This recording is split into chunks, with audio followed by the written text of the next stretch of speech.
오늘은 하나님이 훈련시키시는 이유, 하나님이 훈련시키시는 이유이라는 제목으로 말씀을 상고합니다.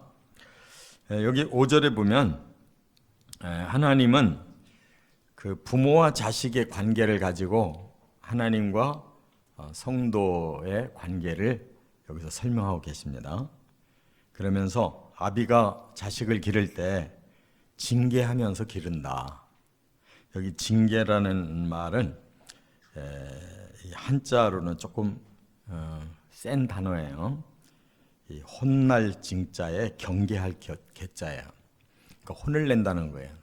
뭔가 조심하도록 혼을 내는 것을 징계라고 그러는데 원어는 조금 달라요.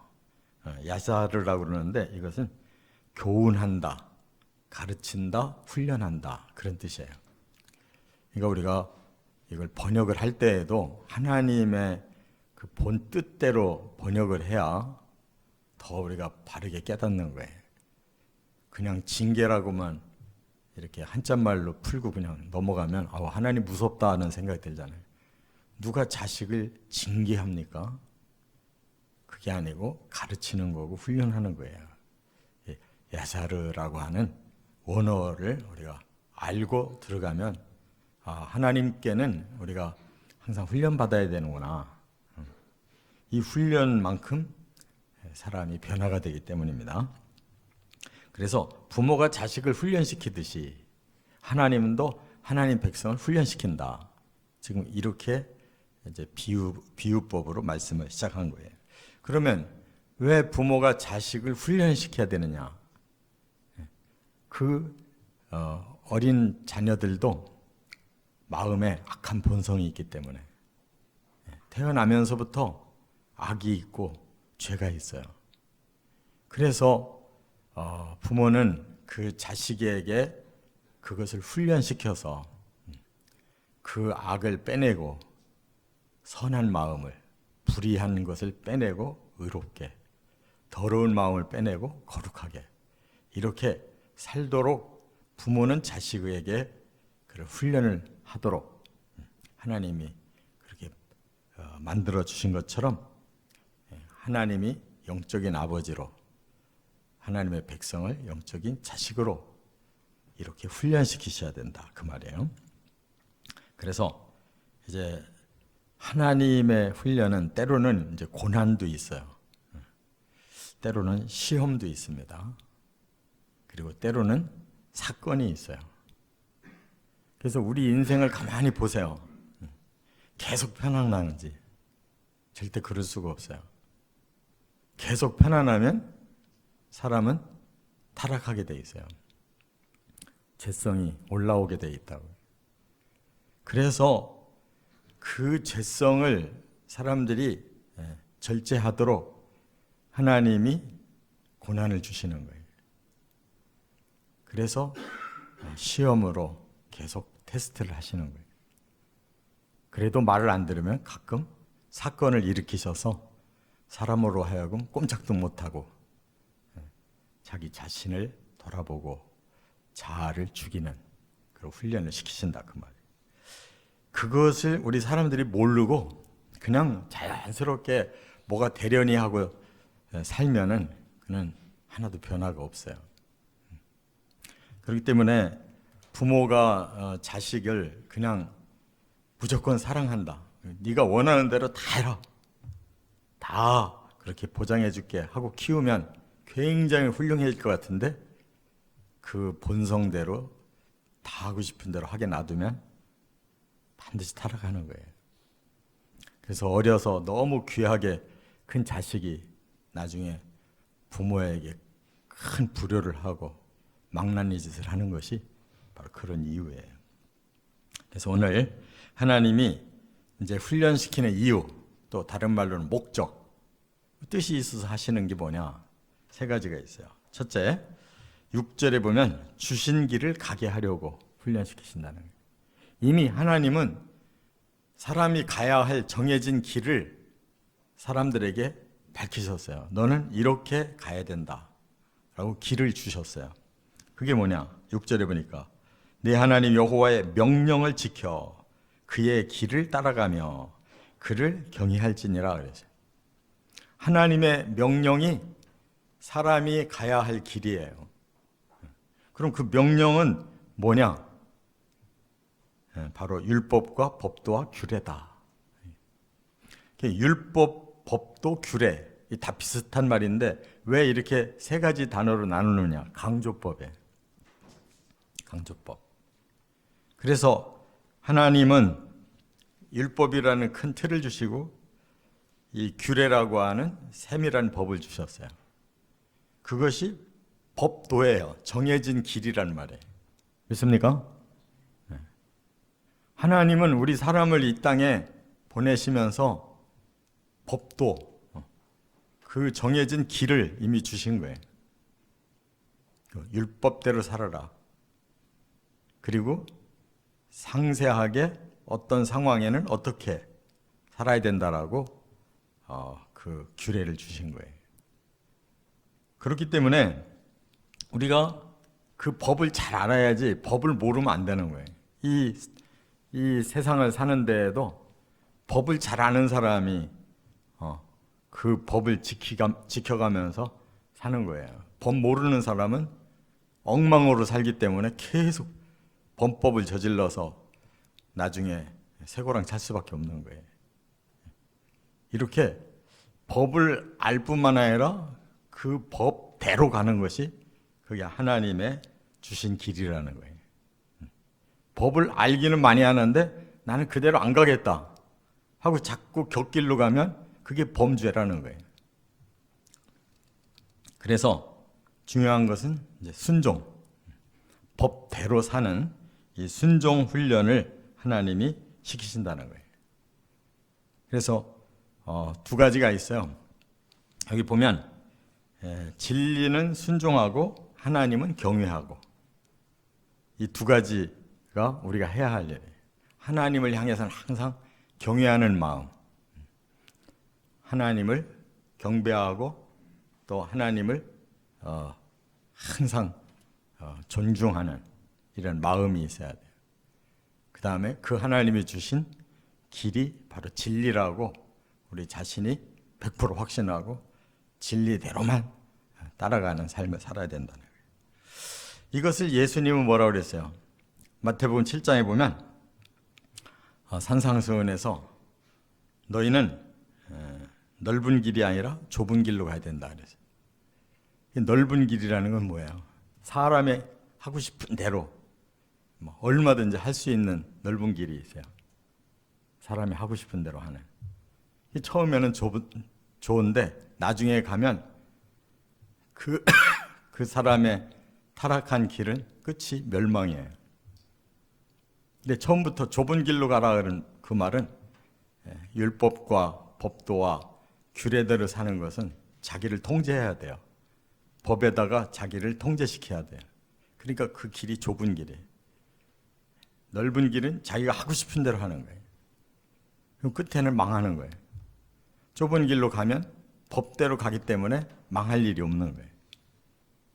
그래서 사람은 스스로 자기를 통제하는 좁은 길로 가야 된다는 거예요. 그럼 사탄은 사람을 어떻게 시킬까요? 너는 자유로운 존재다. 하나님이 너에게 지정의를 주셨기 때문에 네 자유야. 네가 원하고 선택하는 대로 갈 수 있어.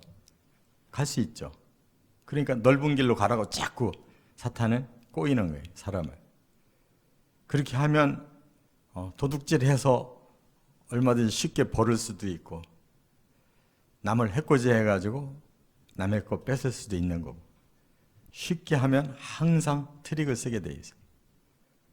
그래서 얻기는 많이 얻었는데 나중에 그 결과물을 가지고 우리가 심판받기 때문에 망하는 거란 말이에요.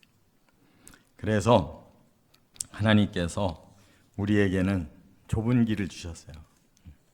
죄인은 자기 마음대로 할 자유가 없어요. 그래서 감옥에서 고생하면서 자기 반성을 하고 자기 자아를 변화시켜서 나와야 새 사람 되는 거예요. 두 번째, 7절부터 9절에 보면 아름다운 땅에 이르게 하려고 훈련시키신다는 거예요. 하나님이 이스라엘을 구원하시면서 목표를 어디다 두셨어요? 내가 언약한 땅, 이렇게 언약의 땅을 목표로 두셨잖아요. 그러면서 여기 7절에 그 목표한 언약의 땅을 뭐라고 불렀느냐? 네 하나님 여호와께서 너를 아름다운 땅에 이르게 하시나니 그랬어요. 여기서 아름답다라고 하는 말하고 실제 가나안 땅의 상황은 달라요. 사람들이 생각하는 옥토, 복지, 그거는 이집트 땅이 훨씬 좋은 거예요. 전 메소포타미아 땅이 훨씬 좋아요. 그 가운데 길인 가나안 땅은 굉장히 척박해요, 사실은. 그런데 하나님의 눈으로 그 땅을 아름다운 땅이라고 그랬어요. 아름답다라고 하는 뜻은 토부, 가장 최상의 곳이다 그 말이에요. 그렇기 때문에 하나님은 예표로 주신 거예요. 가나안 땅을 하나님은 하나님의 천국을 예표로 그 땅이 너희들에게는 최상의 땅이다. 그래서 아름답다라고 이렇게 표현을 해주신 거예요. 그렇기 때문에 정말 우리가 객관적인 눈으로 보면 가나안 땅은 그렇게 옥토가 아니에요. 대부분이 광야가 많아요. 그래서 이 갈릴리로부터 물이 내려오는 근처만 옥토지 그 이외의 땅은 광야가 많아요. 돌산이고. 그런데 뭘 그렇게 아름답다고 하실까? 애초에 그냥 사람이 살기 좋은 그런 옥토를 말한 게 아니고 하나님이 이 이스라엘을 훈련시켜서 정말 그들이 육적인 세상이 아니라 영적인 세계를 만드는 그 꿈을 그곳에서 이루게 하려고 목표하셨기 때문에 아름다운 땅이다 이렇게 말씀하는 거예요. 그래서 천국을 예표하는데 실제 땅과 다르게 지금 말씀을 하고 있어요. 뭐라고? 거기 물이 풍성하다 그랬거든요. 지금 이스라엘 땅은 물이 풍성하지 않아요. 물이 잘 안 나와요. 그래서 아브라함 시대에도 우물 파기 막 경쟁을 해가지고 막 다른 민족하고 막 싸우잖아요. 이삭 때도 그랬고. 그 왜 그래요? 물이 없는 나라에 물이 없는. 그런데 물이 풍부하다고 그러셨어요. 그것은 예표를 말하는 예표. 내가 너희에게 정말로 언약하는 땅은 모든 생명력이 풍부한 곳이다. 그 말이에요. 그래서 계시록 21장, 22장에 가보면 진짜로 그 나라는 하나님의 보좌로부터 생명의 물이 흘러서 강을 이루는 거예요. 생명의 강. 이것은 창세기 3장에 생명과와 선악과에서부터 이 두 종류의 길이 나눠져 있는 거예요. 그러니까 사람이 생명과를 먹었으면 이렇게 풍성한 생명을 누렸을 거예요.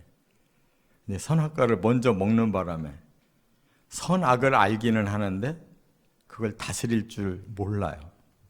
그러니까 사람은 바로 사탄에 의해서 죄를 짓도록 유도하는 대로 그렇게 끌려 들어가는 바람에 선악과 먹고 선악의 본능은 알았는데 다스릴 힘이 없으니까 계속 죄를 짓고 타락하고 망하는 거란 말이에요. 그러니까 하나님의 말씀대로 생명과를 먹어서 영적인 생명력이 충만할 때 선악을 알면 사람은 악을 행하지 않고 선을 선택해 가는 거란 말이에요. 그러니까 선제하는 거예요. 선악은 선제하는 거예요. 왜 하나님이 생명과를 만들고 선악과를 만들어서 이렇게 골치 아프게 하셨을까? 왜 하나님이 처음부터 사탄을 만들어서 왜 골치 아프게 하셨을까? 그런 건 따지는 게 아니에요. 선과 악이 공존해야 되는 거예요. 선과 악이 공존해야 선이 좋다는 걸 아는 거예요. 악이 나쁘다는 걸 아는 거예요. 하나만 있으면 알 수가 없는 거예요. 그것은 선지해야만 되는 그런 원칙이에요. 그걸 가지고 왜 사탄을 만들고 왜 선악과를 만들었냐, 그렇게 무지한 말을 하면은 하나님을 알 수가 없고 이 원리를 알 수가 없는 거예요. 그렇기 때문에 아름다운 땅이라고 하는 것은 바로 의롭고 선하고 거룩한 자들이 들어가서 영원히 아름답게 살 곳이란 말이에요. 할렐루야. 이렇게 영적으로 하나님이 언약을 주신 것을 이스라엘 백성들이 그냥 육적으로 그대로 받아들이는 거예요. 그 땅에 가면 막 우리가 살기 좋은 땅이 가득하다라고 받아들인 거라고. 또 가나안 땅에 밀과 보리와 포도와 무화과와 석류와 감람, 꿀이 난다 그랬어요. 이렇게 좋은 거 몇 가지만 이렇게 딱 모아놓으니까 모든 게 다 좋은 것 같죠. 그는 그 나라에서 생산되어지는 이러한 곡식류, 과일류를 지금 설명하셨을 뿐이지 그 땅이 그렇게 다른 땅에 비해서 뭐 오곡백과가 무르익는 땅이 아니에요. 그렇기 때문에 애굽에서 종살이 하던 사람이 광야 40년을 살던 사람이 들어가서 보면 좋은 땅이지. 왜냐하면 자기들이 경험할 수 없는 땅을 그래도 받았으니까 좋은 땅에. 그러나 애굽이나 메소포타미아에서 문명을 이루고 살던 사람에게 그 말을 하면은 안 맞는 거란 말이에요. 우리가 살던 땅보다 훨씬 못하다 이렇게 나오는 거라고. 그러니까 하나님은 애초에 종살이 하던 사람들, 광야에서 먹을 거 하나 없는 곳에서 살던 사람들에게 바로 그 땅은 정말로 풍부한 땅이고 축복의 땅이란 말이에요. 비교급인 걸 깨달으시 바랍니다. 그래서 하나님이 주실 나라가 그런 땅이다라고 예표로 보여주시는 거예요. 그렇기 때문에 생명과를 먹지 않고 선악과를 먹은 바람에 생명과가 감추어졌잖아요. 창세기 3장 24절에 보면 그 생명과가 감춰졌어요. 그러면은 어디 가서 얻느냐? 가나안 땅에서 얻는 게 아니에요. 천국에 가서 생명과를 먹고 생명의 강에서 나는 그 모든 충만한 생명력을 누리는 거란 말이에요. 그러니까 이 가나안 땅에는 생명과 없어요. 예표예요. 자, 세 번째 10절에 보면 또 하나의 목적이, 이게 궁극적인 목적이 찬송하게 하려고 훈련시키신다네.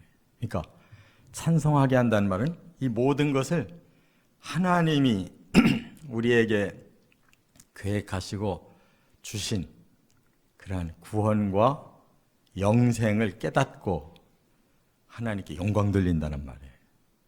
그게 목표예요. 그래서 10절에 이렇게 말씀해요. 내가 먹어서 배부르고 내 하나님 여호와께서 옥토를 내게 주셨으므로 말미암아 그를 찬송하리라 그랬어요. 그러니까 이게 먹어서 배부른다. 아니 뭐 아무거나 먹으면 배 안 불러요? 아니 라면도 2개 가지고 한꺼번에 먹어봐요. 배 터지지. 그러면 배만 부르면 되는 거냐고. 그게 아니에요. 또 옥토를 주셔서 그렇게 찬송이 나와요? 다른 땅, 더 좋은 땅 본 사람은 거기 옥토라고 막 기뻐하겠냐고. 이게 예표란 말이에요. 우리가 죄로 인해서 이렇게 감옥에 가서 죄수가 돼서 사는 거, 그런 사람에게는 바로 자기가 먹고 싶은 것만 배부르게 먹어도 만족하겠죠. 그러니까 우리가 정말로 해결해야 될 것은 죄를 해결해야 되는 거예요. 죄를 해결해야 정말 자유함이 있고 기쁨이 있고 그렇잖아요. 바로 그러한 죄가 사라지고 하나님의 구원을 얻고 그리고 하나님 앞에 우리가 함께 나갔을 때 얼마나 하나님께 감사하고 기쁘고 하나님께 영광 돌리고 싶겠냐. 그 영원한 구원과 영생을 말씀하는 거예요. 할렐루야. 그래서 우리가 이 땅에서 신앙생활은 훈련이에요. 영원한 하나님 나라의 영생과 영광을 누린다는 것을 믿고 훈련받는 거란 말이에요. 그래서 여기서 말하는 찬송은 단순히 뭐 기분 좋다고 찬송가 부르라는 뜻이 아니에요. 진정으로 하나님의 그 모든 계획을 깨닫고 정말 하나님이 언약하신 그 구원과 영생이 주어질 때 오직 하나님께만 영광을 돌리게 될 것이다. 그런 말씀이에요. 그래서 하나님이 이사야 43장 7절에도 이렇게 밝히셨어요. 내 이름으로 불려지는 모든 자, 내 이름으로 불려지는 모든 자라는 말은 하나님의 백성을 말하는 거예요. 하나님의 백성된 자, 그들은 내 영광을 위하여 창조한 자다. 이렇게 말씀했어요. 그러니까 우리가 하나님 백성된 목적이 뭐냐? 내 이기적인 목적이 아니에요. 근원적인 목적을 하나님 우리에게 주셨어요. 우리를 죄에서 구원해서 하나님이 창조하신 목적대로 하나님이 영광 받으시는 하나님 백성 삼으려고 하신 그대로 될 때 그때 하나님 목적이 이루어지는 거란 말이에요. 그러니까 우리가 목적이 아니에요. 하나님의 목적을 이루어드리는 것이 우리의 목적이 되는 거예요. 그렇기 때문에 고린도전서 10장 31절에도 그랬죠. 너희가 먹든지 마시든지 무엇을 하든지 하나님의 영광을 위하여 하라. 우리가 먹고 마시는 것이 목적이 아니에요. 우리가 하나님의 영광을 위해서 먹기도 하고 마시기도 하는 거예요. 근데 많은 사람들은 자기가 먹고 싶은 거, 자기가 마시고 싶은 것이 이루어지는 게 목적이에요. 이건 세상 사람들이에요. 그래서 하나님이 언약을 줘서 부르는 사람은 하나님을 위하여 먹고 하나님을 위하여 마시다가 하나님께 영광을 돌릴 그 나라에 가서 정말 하나님께 영광을 돌려야 그게 우리의 목적이 성취되는 거예요. 믿습니까? 그러니까 심지어 먹는 문제도 마시는 문제도 다 하나님의 그 영광이 목표이기 때문에 거기에 맞게 우리가 사는 거예요. 그런데 나는 돈을 많이 벌고 싶어. 자기 목표잖아요. 자기 목적. 왜 그렇게 많이 벌고 싶을까? 이 땅에서 내가 원하는 거 다 누릴 수 있도록 하고 싶다는 거예요. 근데 하나님이 과연 그게 목표실까? 저 죄를 씻고 저 죄인을 좀 더 의롭고 선하고 거룩하게 만들어서 내 나라에 불러서 하나님의 영광을 받아야 되겠다는 거예요. 그러면 돈도 하나님 목적에 맞게 벌어야지. 돈이 목적이 아니잖아. 내가 만족이 목적이 아니에요. 모든 건 다 절제해야 되는 거예요. 하나님 목표에 맞게. 돈에 환장해서 살다가 망해버리고 범죄를 저지르고 자살하고 그런 거 하나님의 목적이 되겠냐고.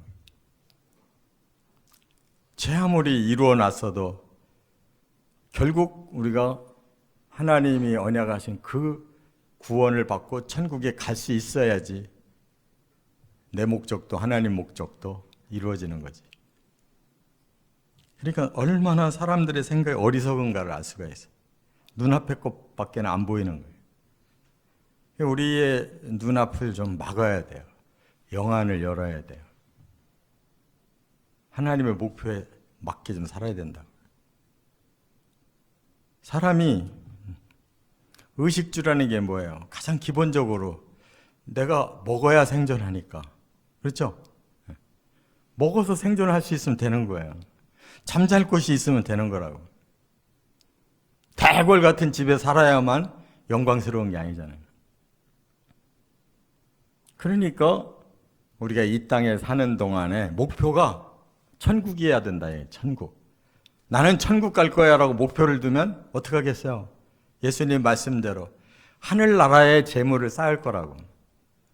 나는 천국에서 다 누릴 거야. 근데 나는 이 땅에서 누려야 돼. 그러니까 재물을 전부 이 땅에다 쌓아놓는 거예요. 실제 가지지도 못하고 꿈만 부은 거지. 하나님을 위해서는 헌신을 안 했고 하나 봉사도 없고 아무것도 안 가져간 거예요.